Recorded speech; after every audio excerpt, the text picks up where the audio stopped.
as our team meeting. What is this? The fourth one of the, or third one? Fourth? I don't even know anymore. Fourth one of the year. And we are focusing on, we're focusing on finances this year and building that for you guys. So of course, a lot of our team meetings and the things that we're bringing to you in terms of trainings is going to be around that. So I'm excited about today where we're talking about BBB, building bigger businesses and better businesses. But before all that, let's get into it. Welcome everybody, both those of you online as well as those of you who were brave enough to come in. No, I'm just playing. Through this storm. Tell us something good. Let's fill our buckets, both professional and personal. Oh, for those of you who don't know me, since this guy keeps standing in front of me, my name is Verna. I am the assistant team leader here at Keller Williams Southwest, and we love being in business with you guys. So yeah, let's fill our buckets. Tell us something good, both online as well as in here. I see a lot of new faces. Yeah, nice time at the cruise. Woo-hoo! I see a little bit of a tan there. Yeah, I don't know. People are saying that. I don't know. I don't see it myself. But... Awesome. And for those of you who don't know, you have an opportunity, and we're bringing it back. I hope we do it for next year as well as we have in the past, but you have an opportunity to get on a cruise based on your activity and your productivity for the year, every single year. So they just came back from the cruise for those who made it from last year. So, all right, anything else? Oh, come on, energy. Nothing? Online? Good. All right. Oh, yeah. Okay, Vamshi and then Israel. With what Mike said, like cruise was awesome. I got to meet a lot of, like extended family of KW, made some good friends, and it was a very good learning experience as well to know what other businesses do and how successful they are. So it was not just fun, but at the same time learning as well. Awesome, awesome, awesome. Yes, Thank you. there's some learning that happens. So from what I got from that was But he it's took a fun. break from work to do More work. work. Yeah. In a different environment. On the ocean, yes. Are we going to show Makes a difference. the behind the scenes from the cruise? No, We're not no, going to show the not behind on the this scenes. one, Oh, no. okay. Behind the scenes. Hey, Verna, I'll share What something. happens on the cruise stays on the cruise. Okay. Edit and filter it, and when we edited and filter it, there was nothing left. Yeah. Guess what? We'll skip that part. Yeah, you did get a really cool t-shirt. Absolutely. I'm Verna, a I have bag of something to my share. PC agents. Nicole, are you online maybe by chance? Nicole Jones, maybe? No. So Nicole Jones was a dual career agent. Just the power of, we've been speaking a lot about database and things like that, right? The power of knowing who's in your sphere and having conversations. She connected with someone in her sphere that works for the Houston Housing Authority, purchased a 10-acre lot, $2.5 million, one transaction, 3% commission. Figure out the math on that. Right. Tapped in one deal. Right, Okay. dual career agent. So awesome. So congrats to her. That was a big deal. She's a little nervous. We worked it together, so that's awesome. And She said, capped yeah, in one deal. One deal. Yeah. She's like, wait, I'm not. She's like, wait, I can still be in the PC program, right? She still need help. So anyway, just want to brag on her. She sure did not. No. Yeah, exactly. Yep. All right. So when we say we are here to help you, we are definitely invested in your success. And the things that we have laid out for you, the lead gen with leaders, the never ending referrals, they are there to build your business. You just have to do the work. We can't do it for you. Okay. All right. So anything else? Verna, I have something. I'm online. Can you hear me online? Yep. Go ahead. Great. Yeah. So I have a townhouse that I just listed, and I wanted to share because it's a little bit unique as far as it is fully furnished, not just furniture, but TVs, dishes, everything. And it's for sale, not for rent. It's in Sugar Land on Grants Lake. So if anybody has a first-time home buyer or even an investor, the price point is $240, which is hard to come by in Sugar Land. And if your client doesn't want the furnishings, we can remove that. We're trying to sell it with, but it is optional, so we can take that out. But it's 2510 Grants Lake, Unit 66, and it is an end unit as well. So if anybody even personally is looking for an investment property, give me a call. Okay, he's gonna connect with you. Someone was just asking about the HOA. That someone is Brandon Turner, so y'all connect. Yeah, Brandon, reach out to me and I'll give you all that information. It's active right now and easy to show, but I'm happy to talk to you about it. Okay, sounds good. That's Brandy. Norman won the 80s contest on the cruise. Oh. Best costume, best costume. What happens on the cruise stays in the Yeah, cruise. I'll share a picture. It'll That's be what up there in a little bit. out. No wonder Norman. It didn't happen. All right, so here are some upcoming events for you guys. Every Tuesdays from here on out till February 20th, the Never Ending Referrals. How many of you guys participated in it yesterday? Was it what you thought? Was it more? Amazing. The fact that our office offers this for free, if y'all are not taking advantage of it, it's great. Hang on, let's repeat that. Now, he doesn't even have heels on. Y'all see how I work with those heels on, right? I figured you were gonna wait till the. Okay, yes, we. So we Nimesh can. is buying me lunch at Perry's for this plug. Oh, I just want to say that the fact that our office gives this to us for free is amazing. If you're not taking advantage of it, you should. Even if you're a brand new agent, there's still lots of stuff you can learn from it, and it's a great way to kickstart your business. Absolutely. Thanks, Linda. So we also have a vision board class going on today, courtesy of Majestic Title. Christina's in the house. Okay, we'll talk a little bit more about that. Financial Peace University. Again, the theme of success for this year is working on your finances. And so this is one part of that. And so we'll talk a little bit about that in a few. There will be a mini DocuSign boot camp for those of you who need some more reassurance on how you're working DocuSign. And then finally, I'm having a Level Up Open House workshop this Friday. And so if you have already signed up, you will be getting the location today, later on, with an email with further instructions as well. All right, Never Ending Referrals kicked off January 23rd. We pushed it back 1 week from January 16th, and the house is pretty packed. Do you want to add anything to that? Can people still show up if they haven't already? Yeah, so it was pretty packed as far as the RSVPs goes. We did have a few no-shows, so if you're out there, which is quite a few of you that missed yesterday, that's not a problem. But I do suggest that you come into session 2 if you're planning on doing it, because then you're going to fall quite a bit behind. It was as Linda's already given the testament, it was pretty powerful, and it was just building a foundation. It's going to be hitting the pedal to the metal starting next week.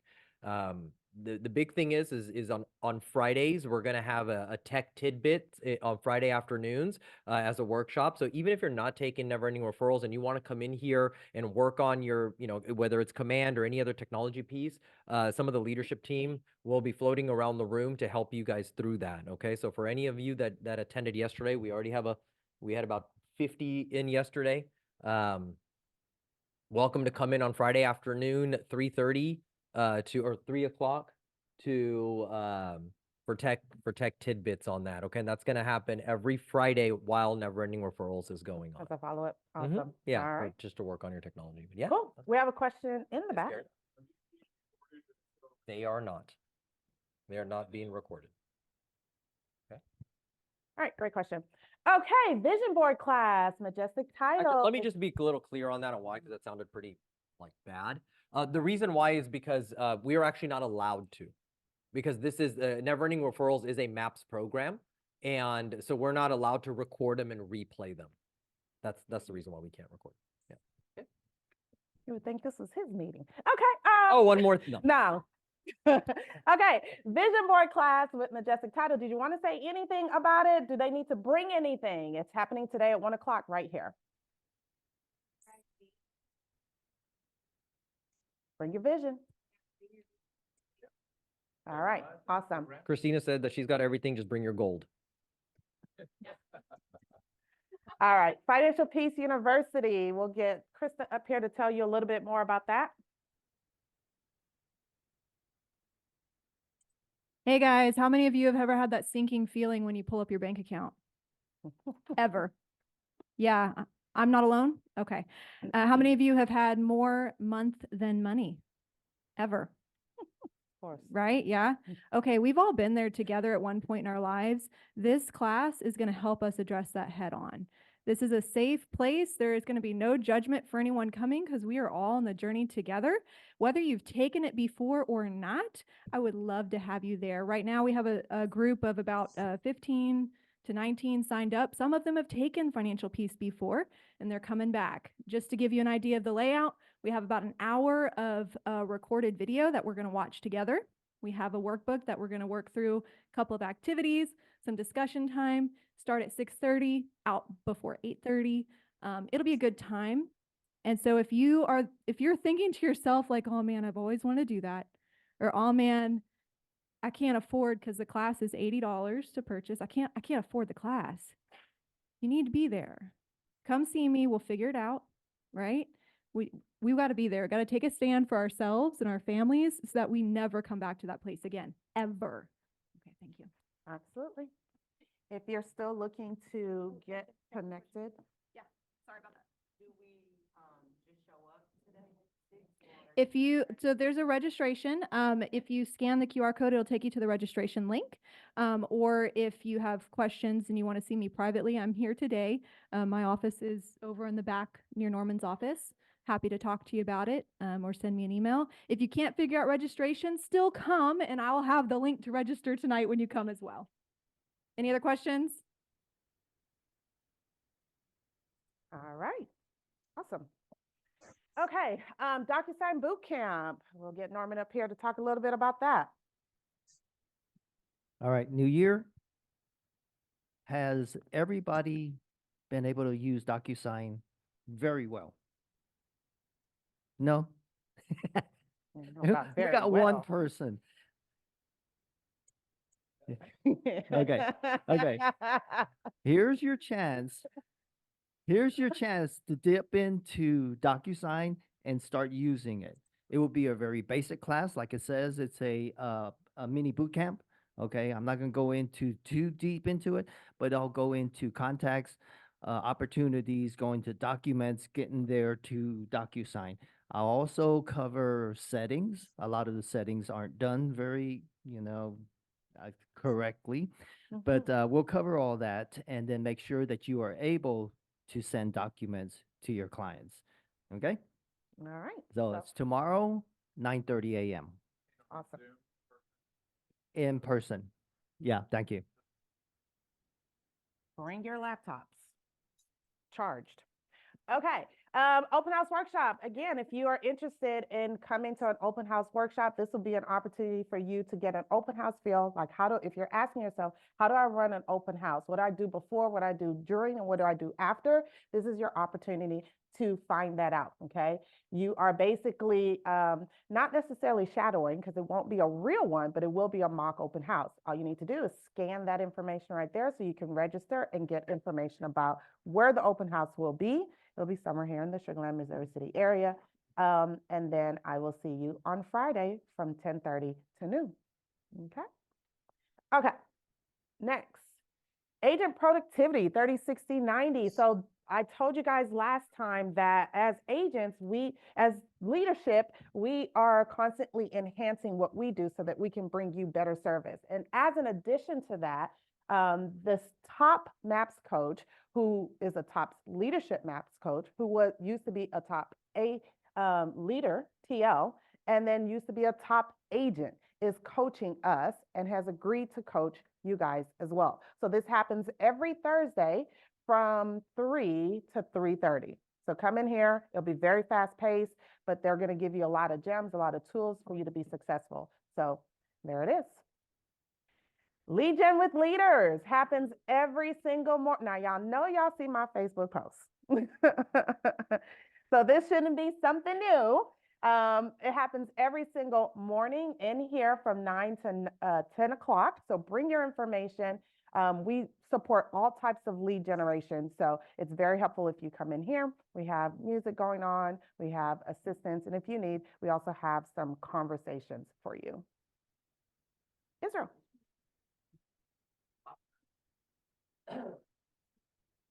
Oh, you have I your can- team meeting next week, so we'll see. Oh, I do have a team meeting next Hey guys, how you doing? Israel Flores. I'm the productivity coach here. If you do not know me, just a couple of quick things and reminders on ongoing PC items, but also open to anybody.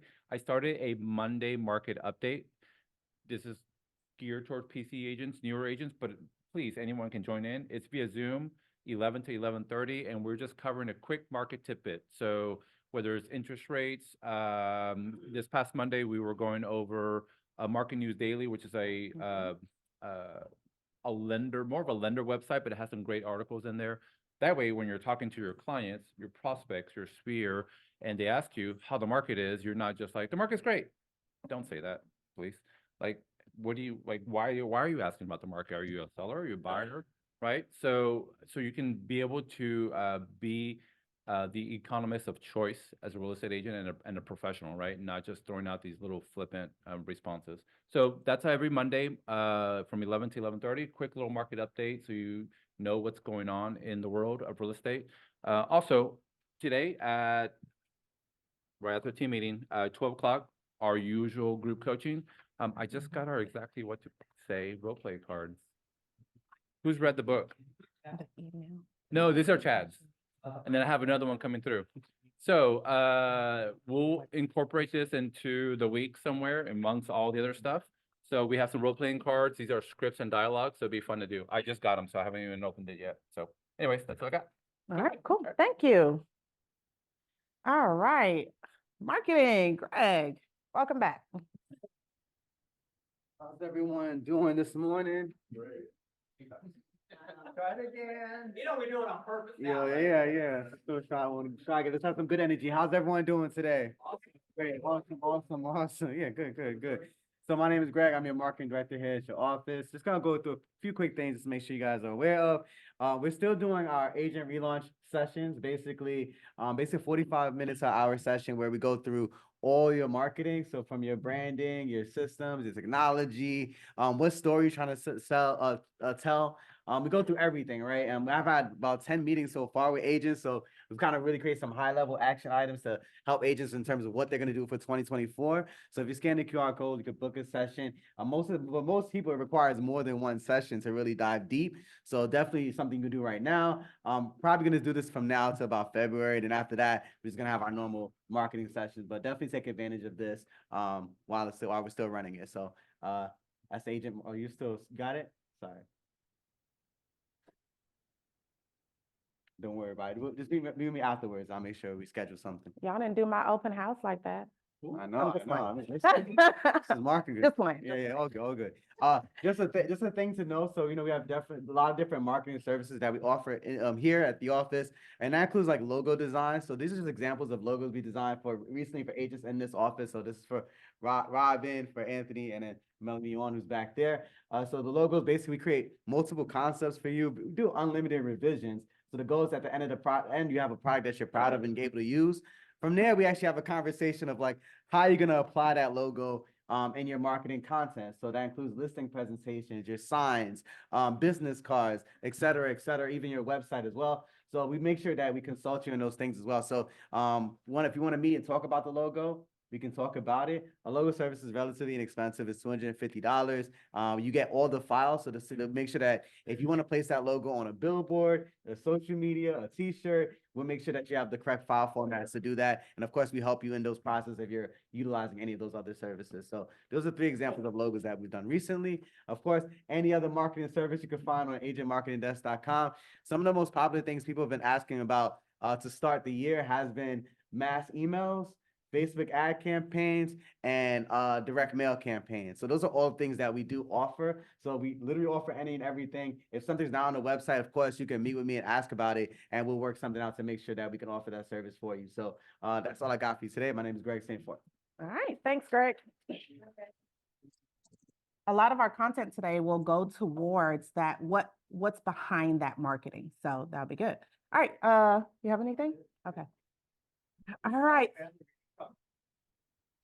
Okay, I don't know that I know that much, but 2024 family reunion happening in Las Vegas. If you haven't already signed up for that, there's the QR code. I'm sure all the rooms at the convention center are probably already all booked. Yeah. Through KW.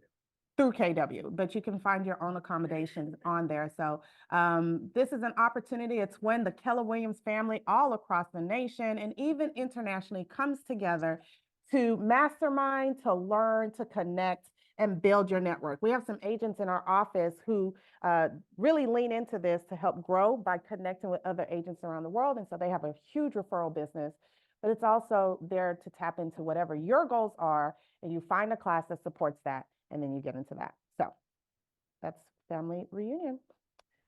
Okay, we will go straight into awards then. Real quick. Oh, yeah, right? Clapping you off. All right, so everyone's favorite time.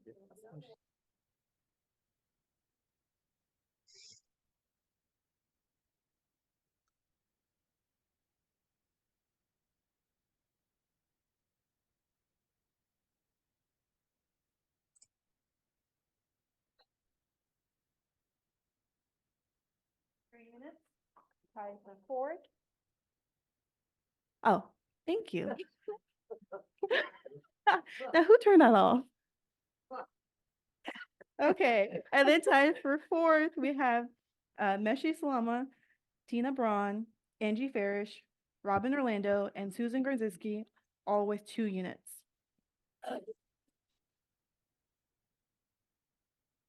Next, we have top listing units teams. In first place, we have the Kill Properties Group with 18 units. In second place, we have the DS team with 2 units.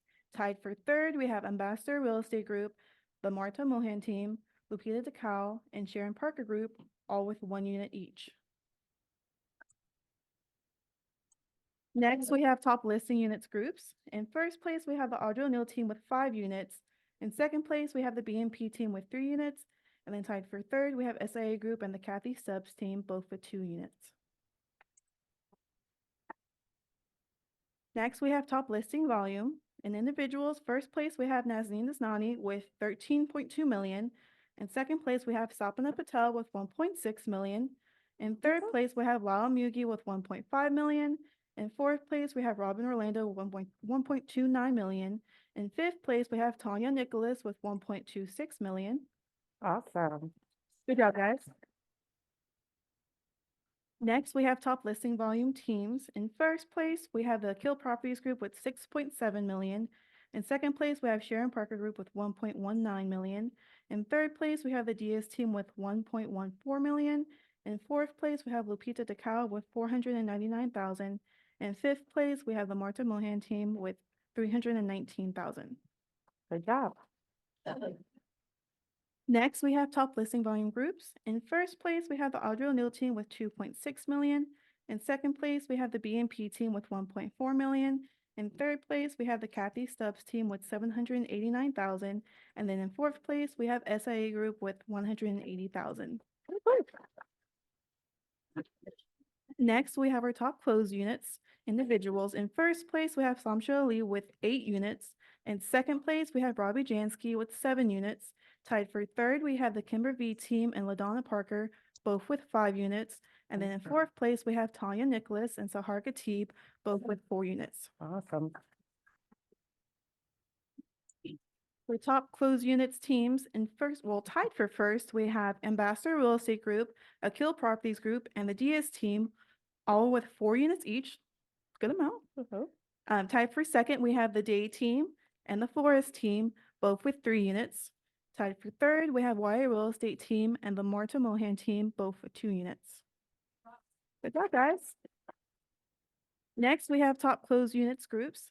So in first place, we have the BNP team with 33 units, quite a lot of units. In second place, we have the Audrey O'Neill team with 16 units. In third place, we have SIA Group with 8 units. In fourth place, we have the Kathy Stubbs team with 5 units. And then in fifth place, we have HTX Realty Group with 4 units. Congrats, guys. Next, we have top adjusted close volumes individuals. In first place, we have Sapna Patel with 3.9 million. In second place, we have LaDonna Parker with 2.5 million. In third place, we have Justin Duffield with 2.2 million. In fourth place, we have Samsha Ali with 1.6 million.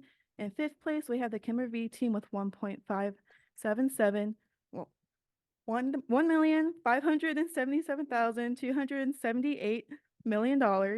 And then in sixth place, we have Eden T with 1,577,000. So it was pretty close, so I had to say the full numbers.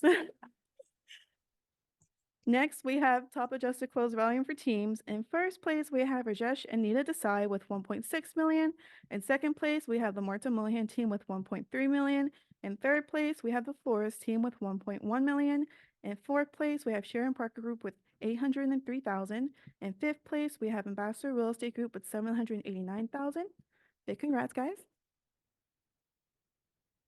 And then next, we have the groups. And in first place, we have the BNP team with 13 million.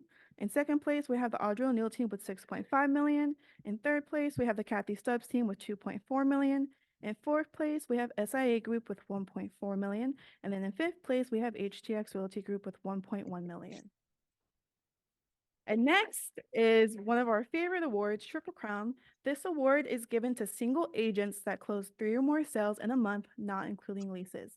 So in no particular order, we have Samshi Ali, Sahar Khatib, Susan Grzinski, Robbie Jansky, Angela McDaniel, Tanya Nicholas, LaDonna Parker, Sapna Patel, and Kimber Valachovic. Big congrats, guys. And then next, we have our Caliversaries. So celebrating 1 year, we have Monica Broussard, Jean Clements, Anthony Elias, Ebony Evans, Ria Ghosh, Robert Manning, Lavinia Moulton, Teresa Richard, Michael Sales, Charles Samuel, Ariel Semino, Evelyn Tejeda, and Tibby Tickle. Celebrating 2 years, we have Mahalu Omar, Renee Wren, Sydney McPeters, Lakeisha Walker, and Deming Zhang.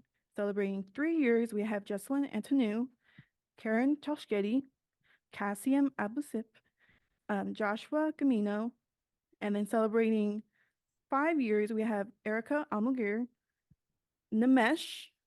Oh, Namesh, you were over there last time I looked. Asiya Rahman, Tracy West. Celebrating 6 years, we have Candace Warner. Celebrating 7 years, we have Michelle Hughes and Michael Neal. Celebrating 8 years, we have Giselle Espana and Alan Lee. Celebrating 9 years, we have Payman Talib. And then celebrating 10 years, we have Rebecca Chow, Lau Mugi, Karen Herbert, Dimitri Shimon, Delia Teal. Celebrating 11 years, we have Jack Avon and Jose Garcia. Celebrating 13 years, quite a few people, we have Rhonda Blout, Michael Cato, Pam Lewis, Aleo Oyiwu, John Ritchie, Gary Sternagel, Heidi Williams, Alice Zhang. Celebrating 14 years, we have Sydney Griot, Marta Mohan. Celebrating 22 years, we have Ka Tan and May Tan.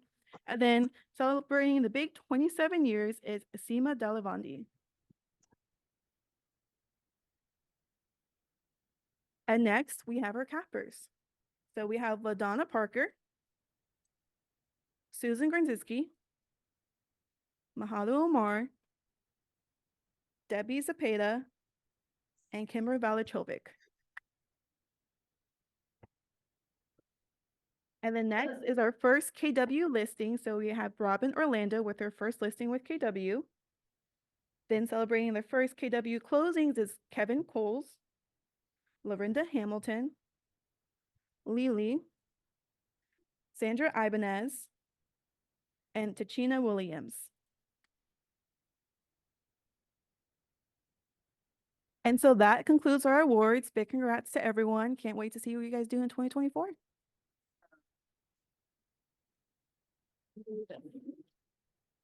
It's on, by the way. I have my own mic. No, I'm just fine. Thank you so much for that. If you guys were looking at these awards and you have some inspiration or aspirations to be one of the ones highlighted, see one of us and we'll see how we can help you out. And just keep on your radar, February 12th will be our awards breakfast for the entire 2023 year, okay? Okay, so moving on to our guest speaker for today. We're talking about big business and building a better business. And so while she's coming up here to get, situated, let me introduce this young woman. So Temi Sayambade is a sought after speaker and thought leader in the legal tech space. As the principal attorney of her boutique Houston-based law firm and the host of the Ask Temi Live show, her services focus on strategically positioning businesses for long-term success, meaningful impact, and innovative business development. Temi has had the privilege of speaking to diverse audiences and industries, including the American Bar Association and the National Business Institute, with compelling stories that shift mindsets and eye-opening information that alter outlooks. Temi provides a different approach to transformation activation in her audiences. Having taught middle school English, so like many of us in here, she was a teacher. As a Teach for America core member before her legal career, Temi is passionate about lifelong learning and combating socioeconomic disparities in minority communities. When Temi is not helping people build successful businesses or geeking out on leadership and legal tech tools, she is listening to music, trying out new restaurants, and spending time with family and friends. KW Southwest family, please welcome her with a round of applause. Ms. Temi. Let's make sure this is on. Okay, well, good morning, everyone. I'm so excited to be in front of you all today. Funny thing is that you all have actually helped my family. When we were talking, we realized that my mom, she recently bought a house in Houston. And so the house that we bought was, and that's why I met you at at the open house, because I saw him and I said, you went to LSU, because we talked about, exactly. So it's a pleasure to be in front of all of you again today. If you want to access today's slides, you can go ahead and use that. You can scan that QR code, but that's the whole intent. I really want to make sure I only have a few minutes with you, but I think that this is going to be impactful. I was so excited when I walked in and you all were talking about branding, because I was like, okay, this is going to be super relevant. And so again, I'm an attorney out here, and one of the things that I wanted, I always move around. Oh, beautiful. Oh, awesome. All right, so one of the things that's important to me as an attorney is making sure people protect their businesses. And as realtors, you all are out there communicating, connecting with people. And the thing that you need to know is that there are some risks associated with running your business. So what I decided to do was just highlight a couple of headlines that talk about this, different types of situations where realtors are involved in lawsuits. And so this is something that happens again with various types of business. It's not because people are careless. It's really because that's sometimes the cost of doing business.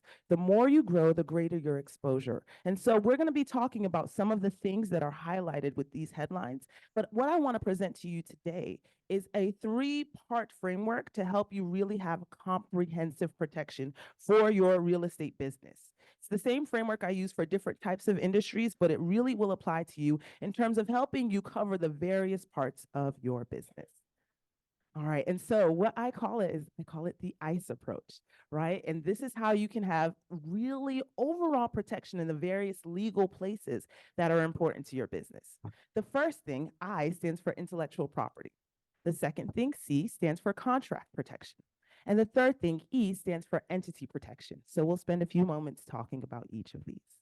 Now, I just want to point out in the corner, I have insurance and permits because those are important, but they aren't something that I am able to provide, but it's something that I always bring up with my clients, that having insurance, making sure you have the right licenses, something that's important to take care of. But when it comes to the law, when it comes to making sure you have a really secure foundation, these are the 3 things from a business perspective that you need to have covered.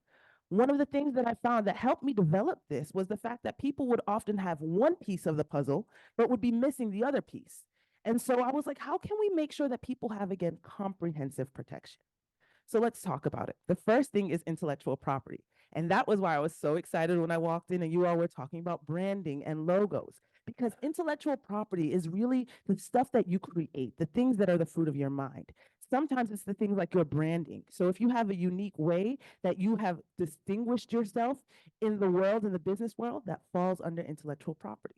If you're creating content, you're writing things, you have blogs, you have books, you have things that are helping people, that's intellectual property. If you have a specific list that you use, right, that is very critical to giving you that competitive edge, intellectual property. Now, all of these things you should have an inventory of. You should take some time to think about what exactly have I created or have had someone create for me. What are those things and how are they best protected? Sometimes they're best protected through contracts. Sometimes they're best protected through registering with various agencies in the government. And that's kind of the reason why you see that overlap in the little diagram that I created, because sometimes there's an interaction between these different buckets that allow you to have maximum protection. So when we're talking about intellectual property, again, here are the 4 types that usually come up. You may have heard of trademarks. You may have heard of copyrights. You may have heard of patents. You may have heard of trade secrets. I would say specifically for most of you in the room, the things that are going to be most relevant, and I'll say it in order, would be trademarks, because that's anything that distinguishes you. So that's going to be your logo, your unique name, right? If there's something that you do that helps you stand out, that's probably going to have a trademark associated with it. So you're going to want to look into what that looks like to register it. The second thing that I think would be relevant to you would be copyrights. So that's if you're creating any type of original work. I know sometimes people create ebooks, right, to guide their clients. Those might be things that you want to make sure that you're registering so that if somebody else tries to copy you, you have some type of defense to stop them. The other aspect of registering these things is not only to stop other people from copying you, but to put people on notice that you've created something that is unique to you. All right. And the third one that might be relevant is the trade secrets. So again, if you have a unique process, Keller Williams probably has a unique training process. That's a trade secret that's unique to them that they protect, right? So these are things that you're going to want to keep in mind. Patents are really for inventions. So unless you're inventing some type of new innovative software, that might not be relevant to what you're doing in your business. But again,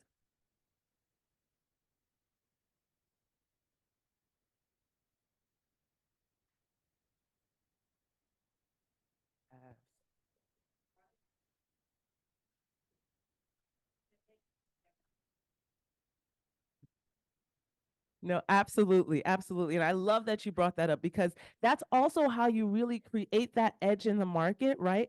And if you protect it, you stop other people from getting the advantage of what you've created, right? If you don't, I've had situations, I've had clients who have come up to me and they've had these unique names that they've created, and they find out years later that in the same city, someone else is using that same name. But when they started, they did no registration, they did nothing along those lines. And the more you wait, the more at risk you become. You're not able to recover as much. So just keep those elements in mind. So that's intellectual property.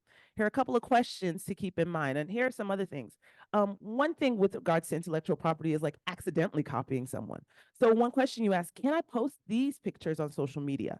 I just want to put this out here. You can't go on Google and download somebody else's pictures of what they've put in terms of real estate and then use that, because that's someone else's copyright. That's someone else's intellectual property. And if someone is doing that to you, you know how that feels. When you have had the pictures that you've created and somebody else comes and tries to use that, it's not a good feeling.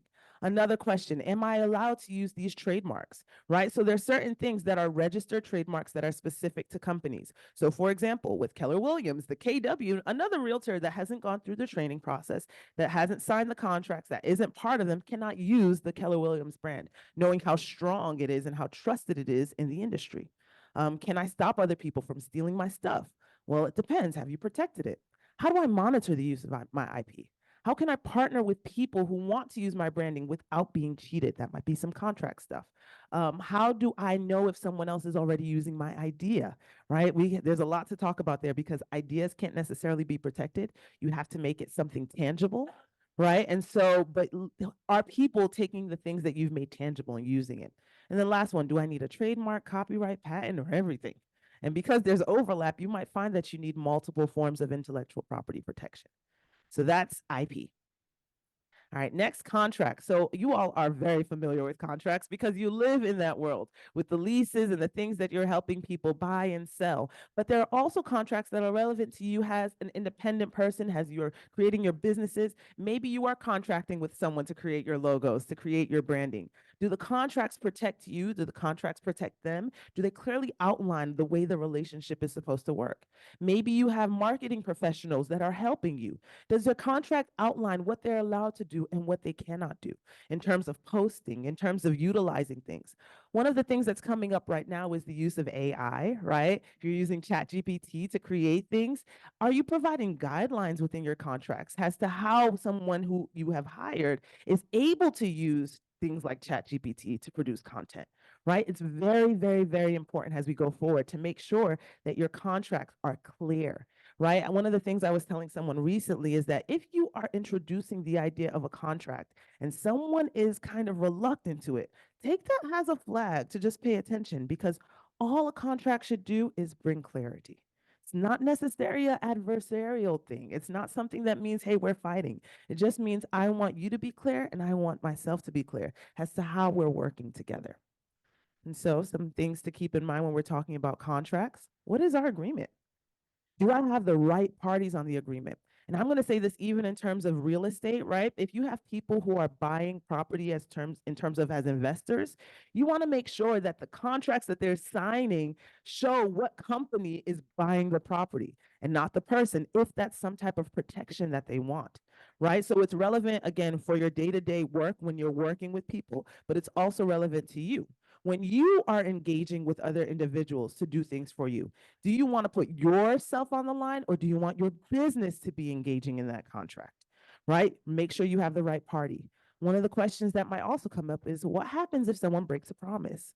A clear contract is going to predict what happens and try to put some solutions in there. How do we solve this if someone is late? Or how do we solve this if someone breaks a promise, right? How do I enforce it? Same thing.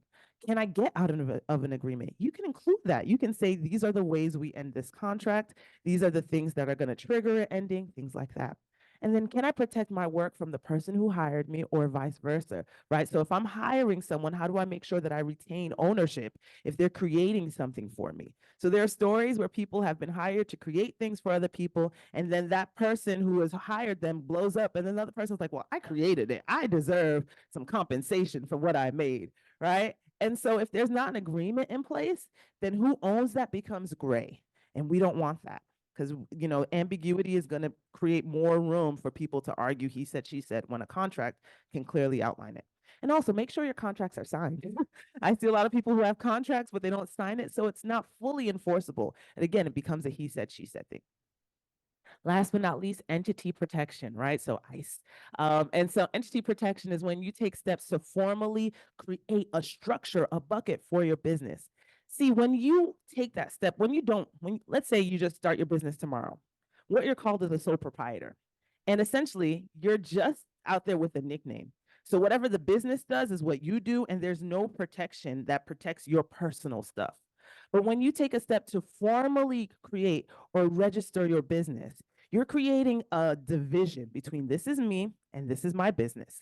And your business becomes the legal person that can do all the stuff a person would usually do. So that business can now sign a contract. That business can buy property. That business can hire people.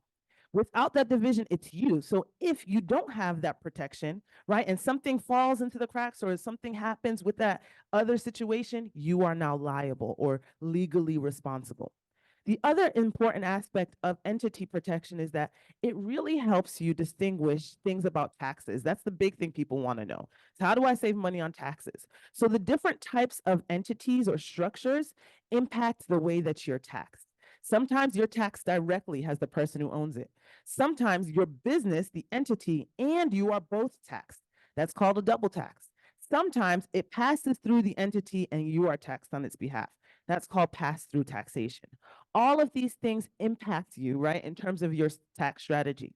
Another thing I want to mention that's not on this particular chart is the S corporation, because that comes up really often when people are deciding, how do I save on taxes? I don't put it up here because technically the S corporation is not an entity.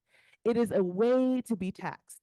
So some of these entities, right, can elect to get that type of taxation. And that's only the ones you formally register. If you don't, you can't get that. So a corporation and an LLC can elect to be saved, to be taxed like an S corporation. And the benefit is you get pass-through taxation. So that means you're not taxed twice. Your business isn't taxed and then you're taxed. No, that doesn't happen with the S corporation. And the other thing is that as sole proprietors, right now you have to take care of something called self-employment taxes. It's usually about 15% of your business or your income. But when you elect to be an S corporation, right, it comes with a lot of restrictions, but the benefit is you get that pass-through taxation and you can sometimes often save on your self-employment taxes. The benefit as to whether that's useful to you is really going to depend on how much you're making. So I'm not one of the attorneys who say, hey, you definitely have to have an S corporation, because if you're early on, you're not really making as much money yet, it might be more expensive to kind of maintain the S corporation. But at a certain income level, usually around 80,000 higher, it's usually, okay, let's start talking about this. And that's something you would talk with a tax professional about. But all of this ties into, again, entity protection. So there's a lot of overlap. And then when I was talking about contracts, that also is the entity. That's the person who's getting into the contracts, sometimes intellectual property and all of that. So what I encourage people to do is to make sure that you are protecting all three elements of your business, right? That you're taking the ICE approach to make sure that these different pockets of your business are fully protected, so that when you're engaging in the world, when you're letting people know that you can add value to them the same way you added value to my family, you're ensuring that you are secure, that you have security, right? That's what all of this is about. And so I could obviously go on and on about each and every single one of those elements, but I wanted to open it up to any questions. There's one that's on my mind, but I'm going to see if anybody asks about it first. Questions? And I apologize if I like sped through that. I wanted to make sure I got into the content.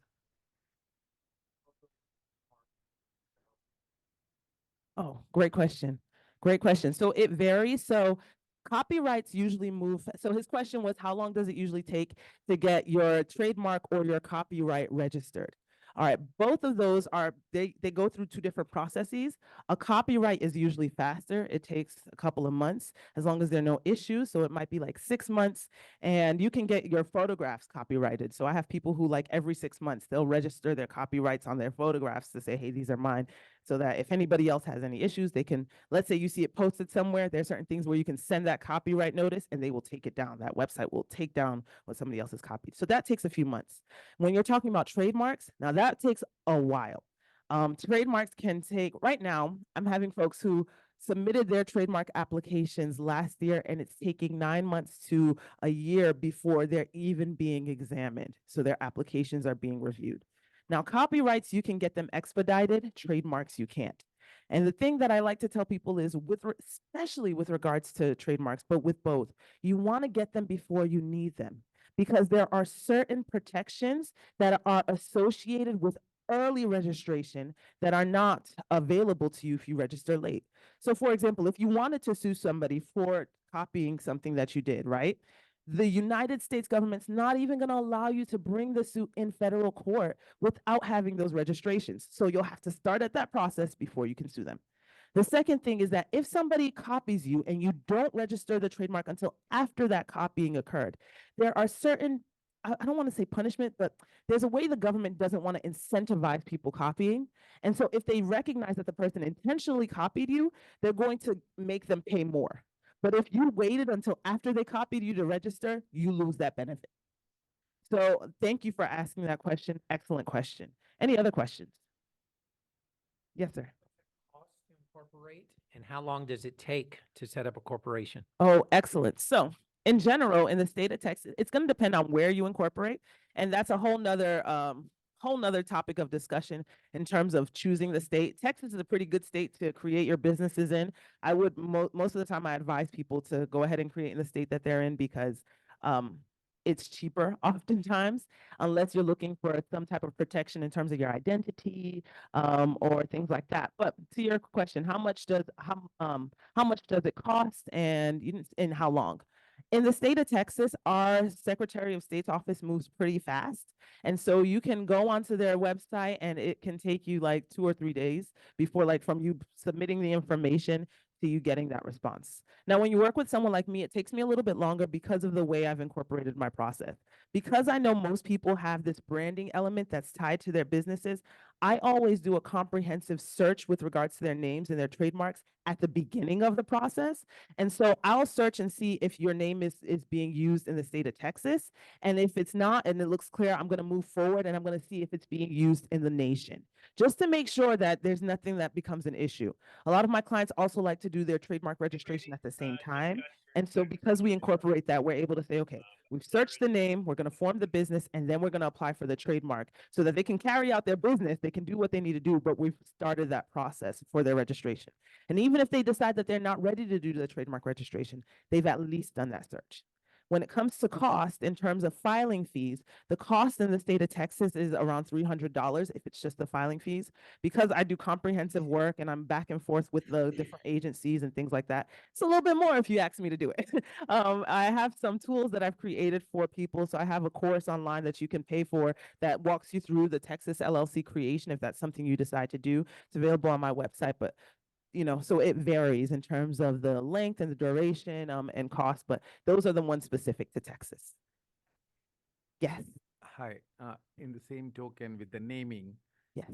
how exactly, like I registered, say, my company's name Mhm. and someone else has the similar one. How do you fight for it, if at all? But is it worth even going after them?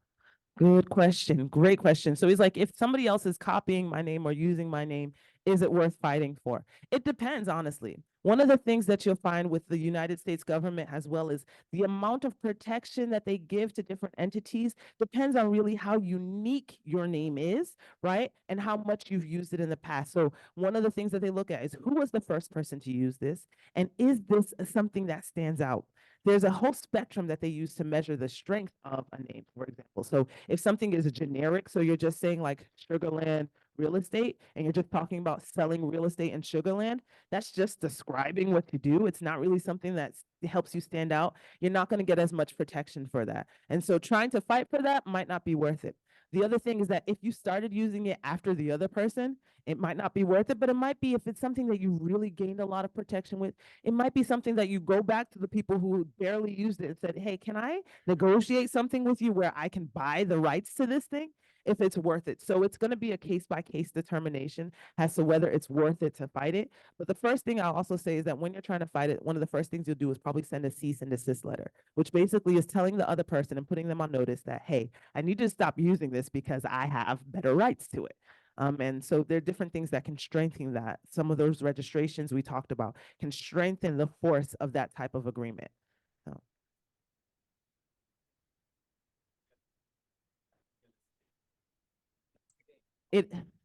I love that you brought that up because that's exactly how the United States government will look at it. And they look at that when they are registering trademarks as well. So one of the things that happens sometimes is people create their businesses and they don't do that national search. So in the state of Texas, from business to business, they don't often make a huge distinction between, they don't protect between those two things, right? They're okay with similarities. But in trademark world, right, in the intellectual property world, they say if there's a likelihood of confusion, we're not going to allow that second name to gain any type of protective rights. And so that is close. And for my clients, when I see something like that, I say, hey guys, let's stay away from this.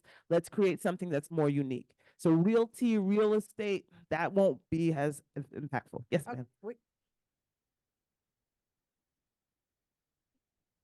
So if you're registering in counties, that means that you're using something called a DBA, and that's just a nickname, and the protections for that are not as strong. And honestly, you're not protecting your unique ability to use that name. A DBA doesn't provide unique protection.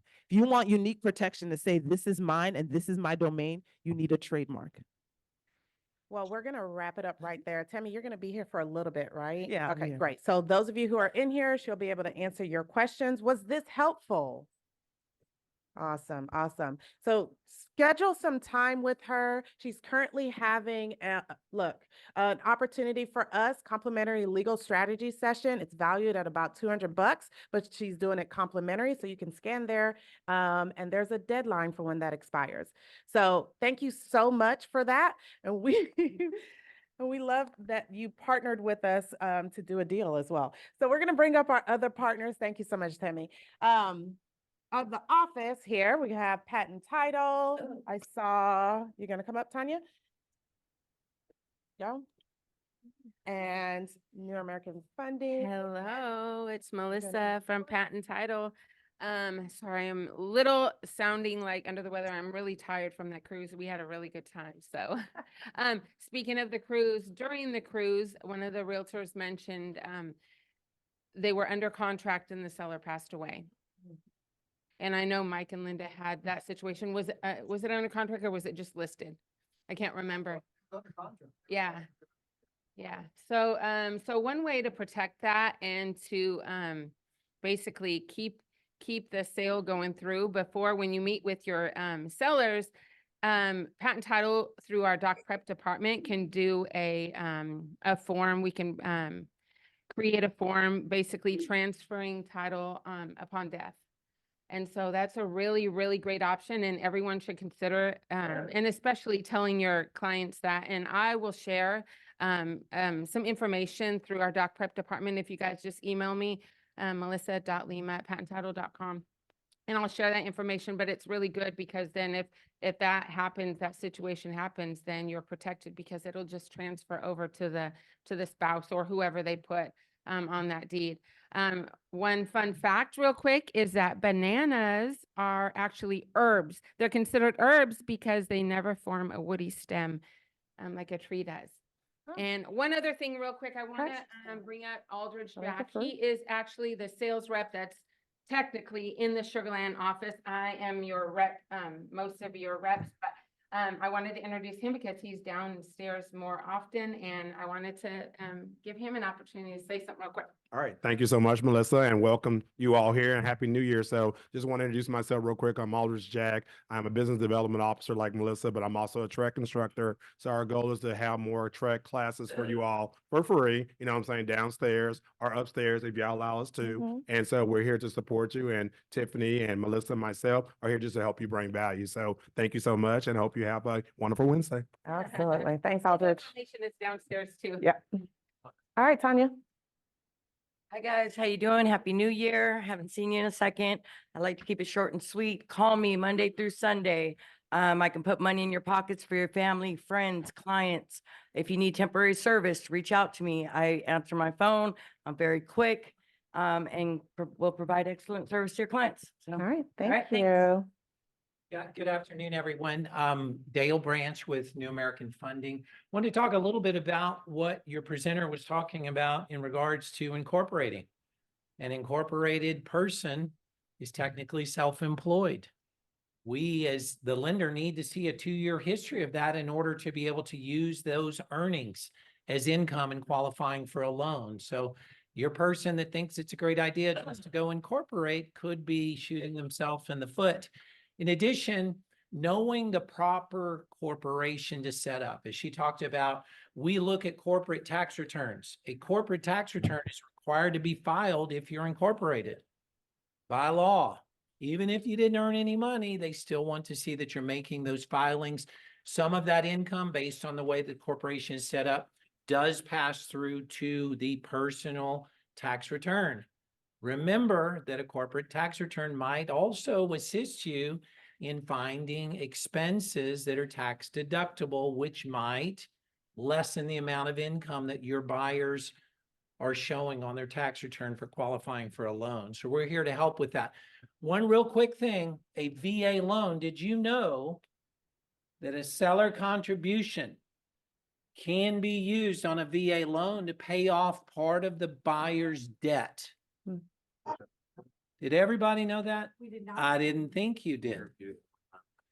The seller contribution can be applied on a VA loan to pay off part of the debt.